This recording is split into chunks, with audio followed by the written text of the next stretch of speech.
Alors je dois vous avouer quelque chose, moi il y a un thème que j'aime énormément, particulièrement pour les séries télé parce que c'est ce que j'ai le plus regardé dans ma vie, mais ce thème là c'est transmis dans les animés, c'est tout ce qui est le thème du crime et des enquêtes policières, et je me suis dit que ce serait intéressant de vous présenter 3 animés qui parlent de ce thème là, donc c'est parti. On commence avec un classique sur ce thème là, c'est Détective Conan, et dans Détective Conan on va suivre Shinichi Kudo qui est un jeune homme de 17 ans qui est extrêmement doué pour résoudre des enquêtes, au point même qu'il est considéré comme le meilleur dans son domaine, sauf qu'un jour lors d'une sortie avec son ami Ran, il va tomber sur des hommes en noir, il va décider de les suivre. Le problème c'est qu'il va se faire attraper et il va se faire injecter une sorte de poison expérimental dans son corps qui va le rajeunir physiquement tout en gardant ses facultés intellectuelles de quand il avait 17 ans. Pour ne pas mettre en danger son entourage, il va décider de ne rien dire et de garder toute cette histoire pour lui, au point même de changer d'identité, puisque Shinichi Kudo va devenir Conan Edogawa, un jeune enfant d'une dizaine d'années qui habite maintenant chez le père de Ran, qui est également en plus détective privé, mais un piètre détective privé. À partir de ce moment-là, on va suivre Conan Edogawa dans un corps d'enfant qui va, grâce au gadget du docteur Agasa, qui est donc son voisin et qui est le seul à être au courant que Shinichi égale Conan, prendre plusieurs gadgets pour pouvoir prendre la voix du père de Ran ou d'autres gadgets utiles pour pouvoir enquêter. Et à partir de ce moment-là, on va suivre Conan Edogawa, un jeune enfant qui va résoudre différentes enquêtes dans des centaines et des centaines d'épisodes et des centaines de tomes. C'est l'un des meilleurs dans ce domaine-là, c'est l'un des mangas les plus vendus au monde, l'un des animés les plus connus au monde. Pour ceux qui veulent le voir sur des plateformes, il est sur Netflix, il est sur Amazon Prime, sur ADN, sur pas mal d'autres plateformes légales. Le problème, c'est que c'est compliqué de trouver une plateforme légale qui possède tous les épisodes en bonne qualité, que ce soit en VF ou en VO. Donc pour ceux qui savent où on peut regarder Détective Conan en bonne qualité, où on peut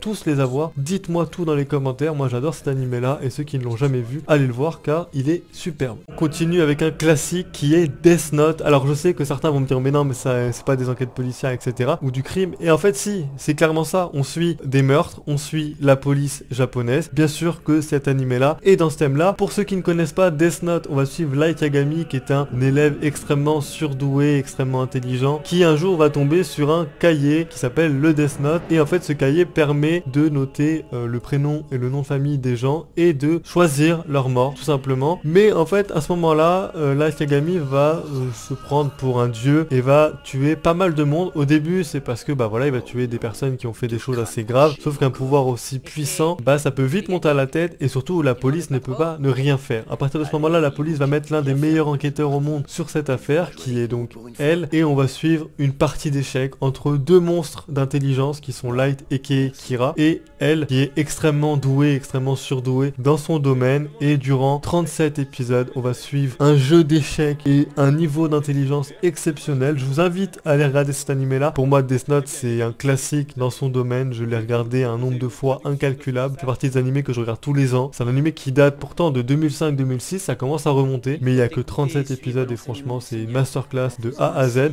Pour ceux qui veulent le regarder sur des plateformes légales, il est disponible sur ADN, sur Crunchyroll et même sur YouTube. Donc là il n'y a pas d'excuse pour ceux qui veulent le voir. Allez le regarder, c'est 37 épisodes et 37 épisodes dignes d'un des plus grands animés de tous les temps. Enfin on termine avec l'animé Ron Kamonohashi Dewanjet Detective, où on va suivre l'histoire de deux détectives qui sont bien différents. D'un côté on a Totomaru Ishiki, qui est un détective au cœur pur mais qui est pas très doué pour résoudre des enquêtes, mais qui un jour va demander de l'aide à Ron Kamonohashi, qui est lui considéré comme le meilleur détective. C'est-à-dire que le jour où il quitte son académie, tout le monde lui disait tu seras le gars qui va résoudre toutes les enquêtes au monde. Le problème c'est qu'il a interdiction d'enquêter et d'être détective parce que durant son académie, durant ses études, il a tué des élèves dans une sorte d'affaire close, on sait pas trop pourquoi ni le comment, et donc il est totalement reclus du monde, il est coupé du monde, et il enquête avec malgré tout avec Ishiki, parce que Ishiki va réussir à contrecarrer la malédiction de Ron, car oui, il a une malédiction, c'est que à chaque fois qu'il trouve un meurtrier, il a une capacité, une malédiction surtout, qui s'active et qui incite le meurtrier à se donner la mort. Et donc le problème c'est que ce détective résout toutes ses enquêtes, mais il a aucun meurtrier à mettre sous les barreaux puisqu'il se donne la mort. Et donc c'est compliqué, et on va suivre un duo très insolite, très différent, et pour être très honnête avec vous, sans vous spoiler, cet animé va aller beaucoup plus loin que cette présentation de personnages. Je vous invite à aller le découvrir, c'est 13 épisodes, une saison 2